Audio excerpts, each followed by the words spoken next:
ಆಲಿಸುತ್ತಲೆ ಗೋಶಾಲಕನ ಆಕ್ಷೇಪವನು ಸವರಿದಂತಾಗಿ ಮೈಗೆ ಮೆಣಸನು ಬಲು ಕ್ಷುದ್ಧನಾಗಿ ವೈಶ್ಯಾನನು ಬಿಟ್ಟನು ತನ್ನ ತೇಜೋಲೇಶೆಯನು ಅವನ ಮೇಲೆ ಅದರ ಆಕ್ರಮಣವು ವಿಫಲವಾಗಲು ಮಹಾವೀರನ ಅಹಿಂಸಾ ಪ್ರಭಾವದಿಂದಲೀ ಆರುವಂತೆ ಅರುಣಾಗ್ನಿಯು ಪರ್ಜನ್ಯಧಾರೆಯಿಂದಲೇ ತಪ್ಪಿಸಿಕೊಂಡನಾ ಗೋಶಾಲಕನು ಅಪಾಯದಿಂದಲಿ ಅಂತೆ ವಂದಿಸಿದನವನು ಧನ್ಯತೆಯಲಿ ಮಹಾವೀರಗೆ ಭಕ್ತಿ ಹಣತೆಯನು ಬೆಳಗ್ಗೆ ಭಾವದಂಗಳದಿ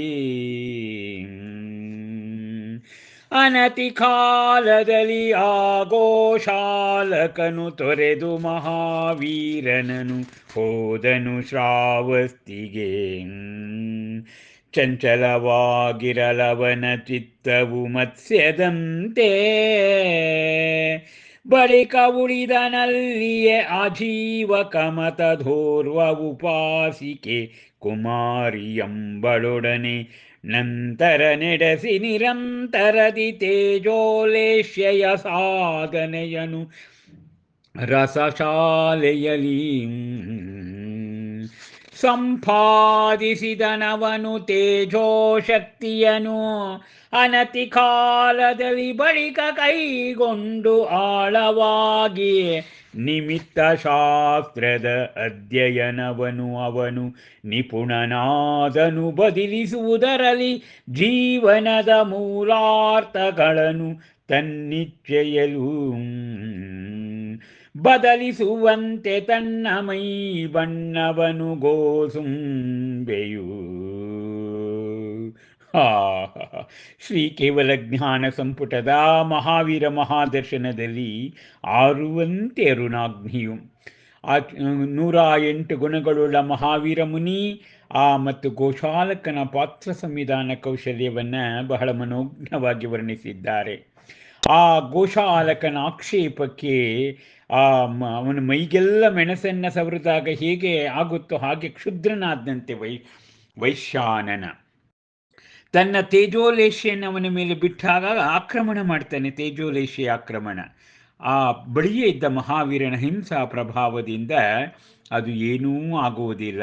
ಹೇಗೆ ಅರುಣಾಗ್ನಿಯು ಪರ್ಜನ್ಯಧಾರೆಯಲ್ಲಿ ಮಳೆ ಬಂದಾಗ ಹೇಗೆ ಬೆಂಕಿ ಆರೋಗುತ್ತೋ ಅದೇ ರೀತಿ ಆಯಿತು.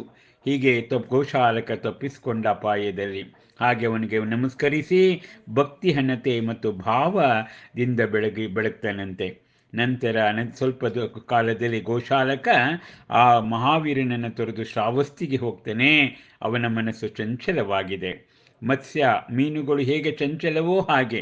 ಬಳಿಕ ಅವನು ಅಲ್ಲೇ ಉಳ್ಕೊಂಡು ಅಜೀವಕ ಮತದೋರ್ವ ಉಪಾಸಿಕೆಯಾದಂಥ ಕುಮಾರಿಯ ಜೊತೆ ಅವನು ನಿರಂತರವಾಗಿ ತೇಜೋಲೇಶ್ಯ ಸಾಧನೆಯನ್ನು ಮಾಡಲಿಕ್ಕೆ ರಸಶಾಲೆಯಲ್ಲಿ ಕುಳಿತುಕೊಳ್ತೇನೆ. ಮತ್ತು ತೇಜೋಶಕ್ತಿಯನ್ನು ಅನತಿ ಕಾಲದಲ್ಲಿ ಅವನು ಕೈಗೊಂಡು ಆಳವಾಗಿ ನಿಮಿತ್ತ ಶಾಸ್ತ್ರದ ಅಧ್ಯಯನವನ್ನು ಮಾಡಿ ಅವನು ನಿಪುಣನಾಗ್ತಾನಂತೆ. ಯಾರೂ ಗೋಶಾಲಕ ಹಾಗೆ ಜೀವನದ ಮೂಲಾರ್ಥಗಳನ್ನು ತನ್ನಿಚ್ಛೆಗೆ ತಕ್ಕ ಹಾಗೆ ತನ್ನ ಮೈ ಬಣ್ಣವನ್ನು ಗೋಸುಂಬೆ ಹೇಗೆ ಬದಲಾಯಿಸುತ್ತೋ ಹಾಗೆ ತನ್ನಿಚ್ಛೆ ಬರುವ ಹಾಗೆ ಮಾಡುವ ಶಕ್ತಿಯನ್ನು ಆ ಗೋಶಾಲಕ ಪಡೆದುಕೊಳ್ತಾನೆ ಅಂತಕ್ಕಂಥದ್ದು. ಈ ಮೂಲ ಮಹಾವೀರ ಪುರಾಣದಲ್ಲಿ ಗೋಶಾಲಕನ ಪಾತ್ರ ಬರೋದಿಲ್ಲ. ಇಲ್ಲಿ ಆ ಗೋಶಾಲಕನ ಪಾತ್ರವನ್ನು ಮಹಾವೀರನ ಪಾತ್ರದ ಆತ್ಮಸಿದ್ಧಿ, ಇವನು ಆತ್ಮಸಿದ್ಧಿ ಮಾಡ್ಕೊಳ್ಳೋಕ್ಕೆ ಅವನು ಪಡ್ತಕ್ಕಂಥ ಎಡರುತೊಟ್ಟುಗಳು. ಈತ ಸಾಮಾನ್ಯ ಮನುಷ್ಯನಾಗಿ ನಮ್ಮ ಪ್ರತಿನಿಧಿಯಾಗಿದ್ದಾನೆ, ಮಹಾವೀರನು ಮಹಾಪ್ರತಿನಿಧಿಯಾಗಿದ್ದಾನೆ, 1008 ಗುಣದ ಪ್ರತಿನಿಧಿಯಾಗಲಿಕ್ಕೆ ಹೊರಟಿದ್ದಾನೆ ಅನ್ನೋದನ್ನು ನಾವಿಲ್ಲಿ ತಿಳ್ಕೊಳ್ಬೇಕು. ನಮಸ್ಕಾರ.